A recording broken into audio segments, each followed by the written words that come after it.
So I want to tell you a little bit about how the Anderson firm came to be. I started right out of law school working in an insurance defense firm, which for attorneys out there know that that can be a soul sucking experience. You're basically just grinding away for hours and hours and hours working for insurance companies. Ask Rob, they're sort of the bane of our existence and they're the enemy. So it was not super enjoyable. So I did that for about 9 months and left to join Ernst & Young as a consultant in their financial services department. It was an opportunity to move up to New York City. I was this young, country kid from Montana, always dreamed about living in Manhattan and, being on Wall Street and in finance. And, here was my opportunity. So I did that for about 3 years where I'm working with clients who are sort of the biggest companies in the world, right? Large financial institutions like Morgan Stanley, Goldman, Bank of America, you name it, right? Did that for about 3 years. And I realized that there was one thing that I loved about the job and one thing that I hated. And the thing that I loved is that I solved problems, complicated problems, right? That was something that appealed to me. I enjoyed sort of the complexity, the challenge, working through things with the team, and really gaining like deeper insight. The thing that I hated is that none of our clients seemed to care. So one quick story about what broke me, right, and why I left Ernst & Young is I was on a 12-week project working with a C-suite for a very large multinational bank. And we were doing an evaluation of their whole risk department, okay? Thousands of people across 5 different countries, like killing ourselves. I canceled my Thanksgiving plans. I had to cancel my Christmas plans. I was working on this PowerPoint until 2 a.m. on Christmas Day to try to get it to our clients. Okay, really proud of it though. 200 pages, looked great, great insight. We were really proud of it. We present it to the C-suite, who takes one look at it, says thanks, and tosses it to the side. Okay, they spent $2 million on this project. And the whole exercise was designed to back up the board to fire some executive. They had already made up their mind. They just needed us to come in and paper it for them. I was crushed. Like, I didn't know what to do. I did not want to live that life. I'm looking around, I'm talking to partners like, yeah, this sort of happens kind of all the time. I'm like, I can't live that life, right?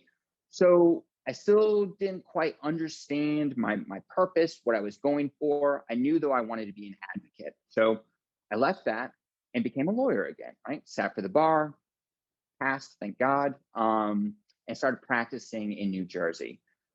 Still unable to shake sort of the expectations that people have, right? I think we can all sort of wrap our minds around this. The society tells us to go a direction, we kind of respond to it. So rather than really following my heart and understanding what I wanted, I went into mergers and acquisitions for healthcare, right?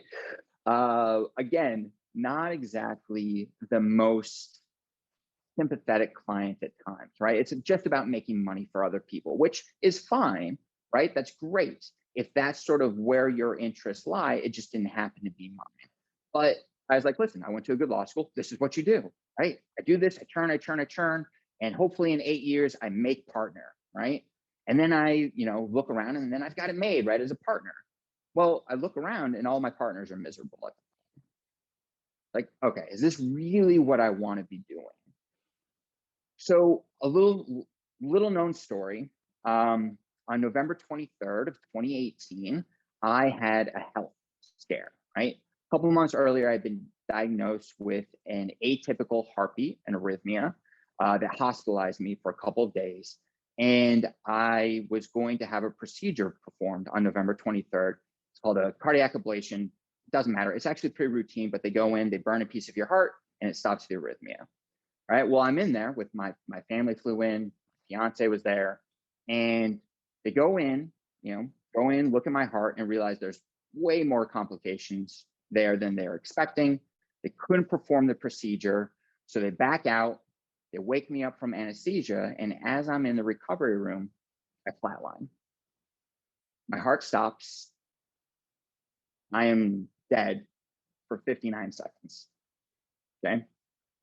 Don't really know what happened. All I remember is coming to with the nurse doing compressions on my chest, screaming in my face, trying to wake me up.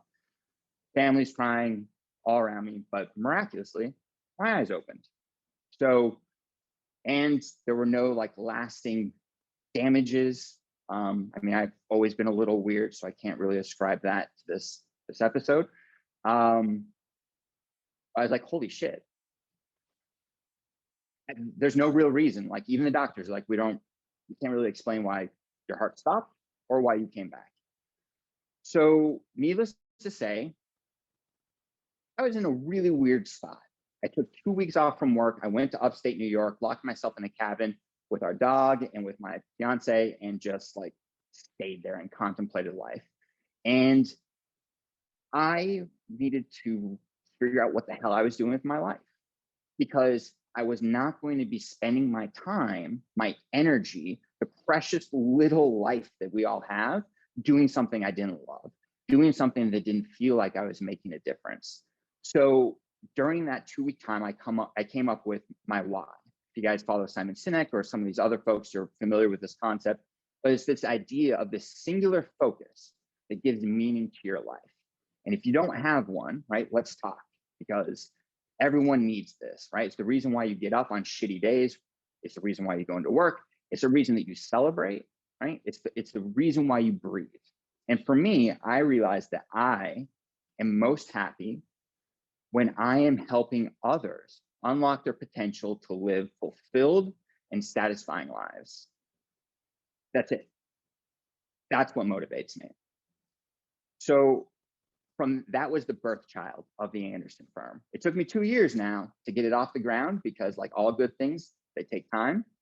But I was going in the background, making this happen and creating a unique firm. So the Anderson firm, right, is built on 3 pillars. The first one is my why, the vision, right? Helping to unlock the potential of others to live a meaningful and fulfilled life.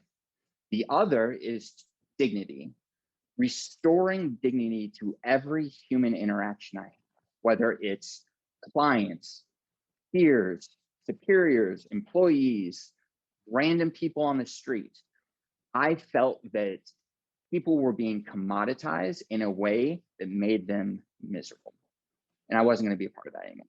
So that's the second pillar. The third one is realizing that any change requires consistent thought and consistent action. So consistency is my third pillar. And with those 3 things, that's what I built the Anderson firm from. And for anyone who's spoken with me, anyone who is a client or hopefully maybe becomes a client, I demonstrate those things and I live by them. This took way longer than I thought. I had like 3 or 4 stories I was going to wrap in to sort of demonstrate these 3 pillars. But needless to say, the Anderson firm is not like every other business firm. I create a relationship that is designed on promoting those 3 pillars, even if it means that I don't get paid or someone uses a different attorney, because at the end of the day, if I'm not the right fit, I'm okay with that, right? I want the relationship. I want to be a part of someone's journey to becoming a better version of themselves, to improving their performance, to improving the lives of their family, the lives of their employees, whatever it is.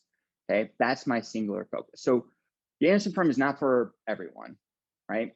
Let me see here. It's not for businesses that are complacent, right? It's not for leaders that already think they have all the answers. And it's not for businesses that are scared to grow, okay? However, the Anderson firm is for businesses and leaders who want to create peak performance. They are passionate about the impact that they want to leave on society and on the people around them. And they know the value of assembling a kick-ass team around them, right? Bringing different perspectives. So I'm going to end with this, right? If you or someone you know is one of these people, we have to talk. We have to. It doesn't have to turn into anything, but we just have to talk.